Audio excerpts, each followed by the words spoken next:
Imagine a world where Roman legions still march, where Latin is spoken from Britain to Baghdad, where the greatest empire in history never collapsed.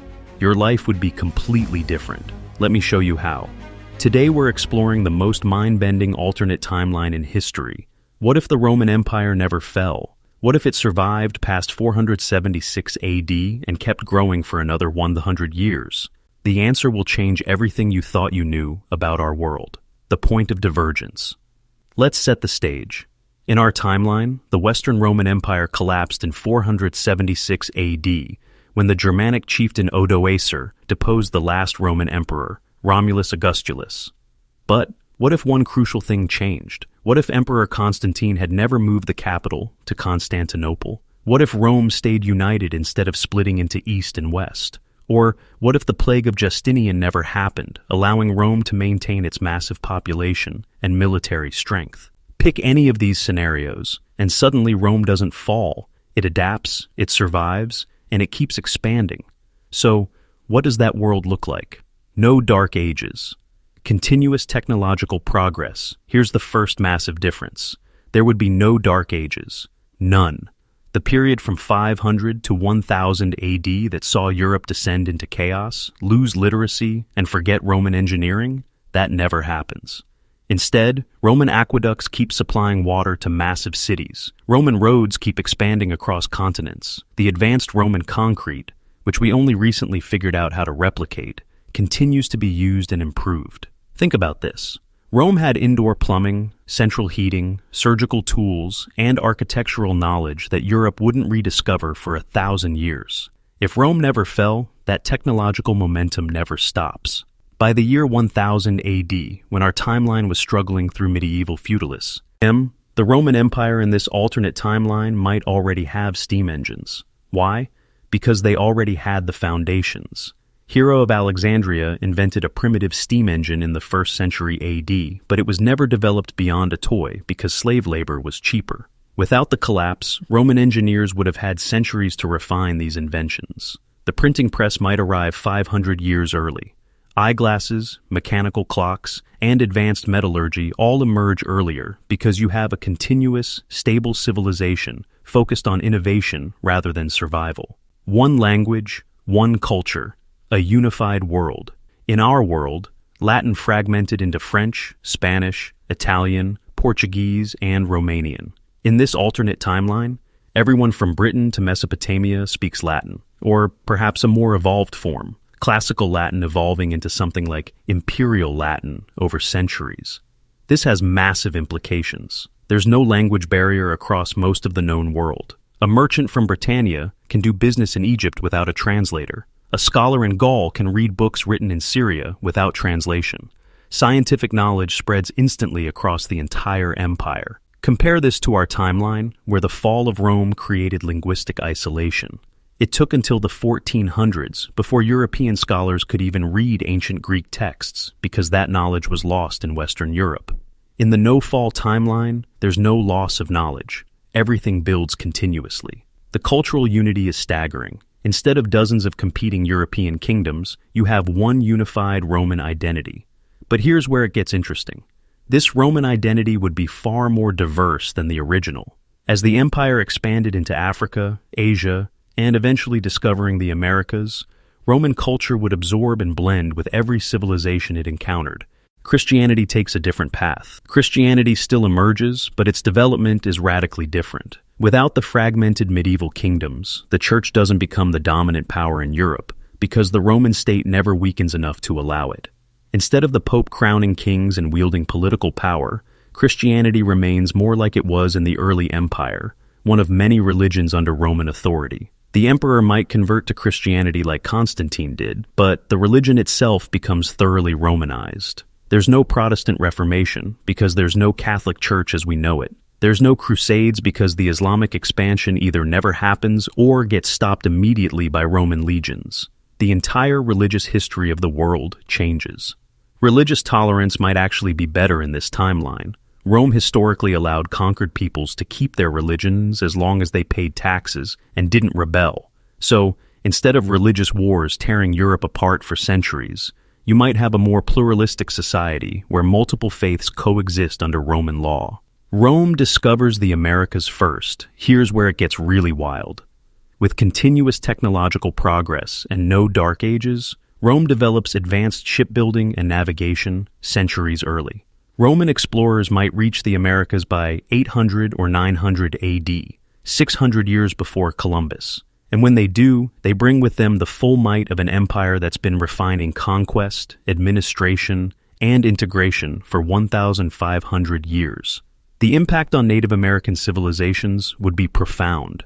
Instead of the chaotic Spanish conquistadors arriving in the 1500s, you have Roman legions arriving with superior organization, but also Roman pragmatism. Rome historically preferred to integrate conquered peoples rather than genocide them. It was more profitable to collect taxes than to destroy populations. The Aztecs, Mayans, and Incas might become Roman provinces, their gods added to the Roman pantheon, their people gradually Romanized over generations. The death toll from disease would still be catastrophic. Nothing prevents smallpox and measles from devastating populations with no immunity, but the political outcome would be very different. Instead of Latin American countries speaking Spanish and Portuguese, they speak Latin. Instead of Catholic culture, they have Roman culture. The entire Western Hemisphere develops as an extension of Rome. Islam and the Middle East. The rise of Islam in the 7th century faces a very different world. Instead of fragmented Byzantine and Persian empires weakened by decades of war, Muhammad's followers encounter a unified Roman Empire at the height of its power.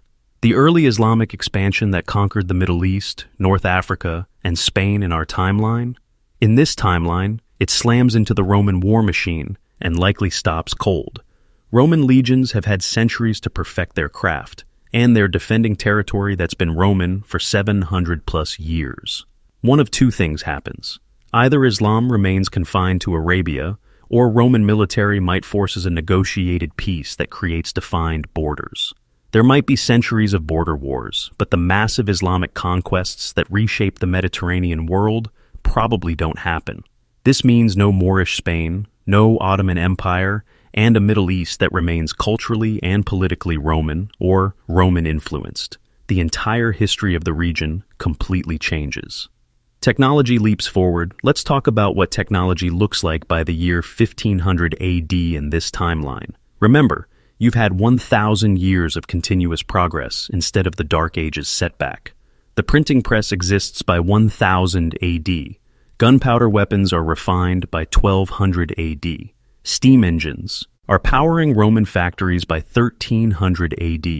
By 1500 AD, when our timeline is just entering the Renaissance, the Roman Empire might be starting an industrial revolution. Imagine Roman steam trains connecting Britain to Rome, to Egypt to India. Imagine Roman factories mass-producing goods. Imagine an empire of 500 million people with literacy rates of 80% because books are cheap and education is standardized.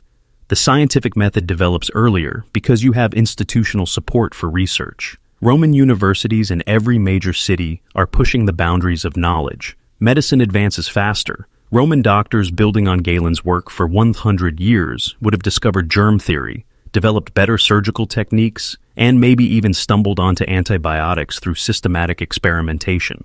No world wars, but also no democracy. Here's the dark side. A Roman Empire that survives into the modern era is probably not a democracy. Rome was never democratic. It was an autocratic empire, with emperors wielding absolute power. Over centuries, you might see reforms. Maybe the Senate gains more power. Maybe provinces get more autonomy. But the fundamental structure would remain imperial. One person or one family at the top, with a massive bureaucracy administering an empire spanning multiple continents. This prevents the chaotic nationalism that led to World War I and II. There's no Germany, no France, no Britain as separate nations with competing interests. There's just Rome, and whatever rivals exist beyond its borders. But it also means no American Revolution, no French Revolution, no spread of democratic ideals. The concepts of individual rights, representative government, and citizen participation in politics might never fully develop because they were born from the chaos of post-Roman Europe.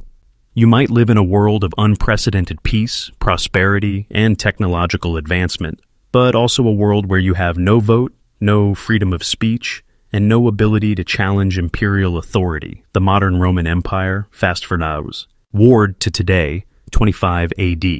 What does a Roman Empire that's been continuously operating for 2,500 years look like? It's the only superpower. There's no United States, no European Union, no separate nations as we know them. Just Rome and its provinces spanning 6 continents.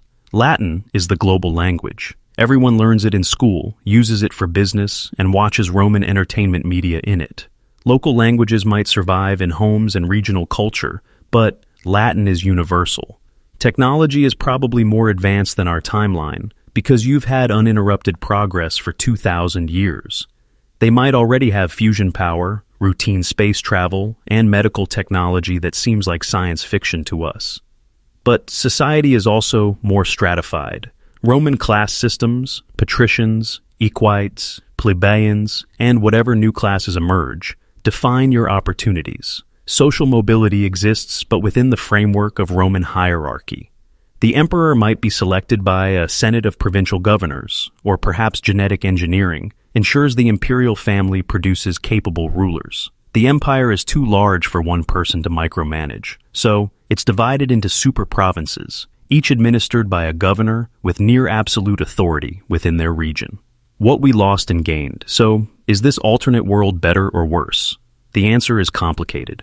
We gained continuous technological progress, no dark ages, no devastating world wars, unified scientific advancement, environmental management on a global scale, and unprecedented peace and stability. We lost national self-determination, democratic government, cultural diversity from independent nations, the dynamism of competing civilizations, and possibly individual freedom as we understand it. The Roman Empire's strength was always its ability to absorb and integrate conquered peoples, but its weakness was autocracy and eventual corruption. A Rome that never fell would have to somehow solve the problem that killed it in our timeline. How do you maintain good governance across vast distances over many generations? Maybe they solve it through technology, advanced communications keeping the empire connected, maybe through bureaucratic reforms that prevent corruption, maybe through cultural evolution that makes Roman identity flexible enough to encompass the entire human race. The butterfly effect is massive. Remember, we're just scratching the surface. Every single person alive today wouldn't exist in this timeline. Your parents never meet because their ancestors' lives took completely different paths. Maybe your surname is a Latin name. Maybe you're descended from a Roman family that's been in the same province for 1,500 years. The books never written, the inventions never made, the wars never fought, and all the books, inventions, and conflicts that happened instead. It's impossible to fully calculate all the changes, but they touch literally everything about human civilization. Payoff section, the fall of Rome was one of its most important events in human history, precisely because it happened. It created the chaotic, competitive, diverse world that eventually produced democracy, nation-states, and the modern age. A Rome that never fell would give us a completely alien world, perhaps more advanced technologically, perhaps more stable politically, but fundamentally different in every way.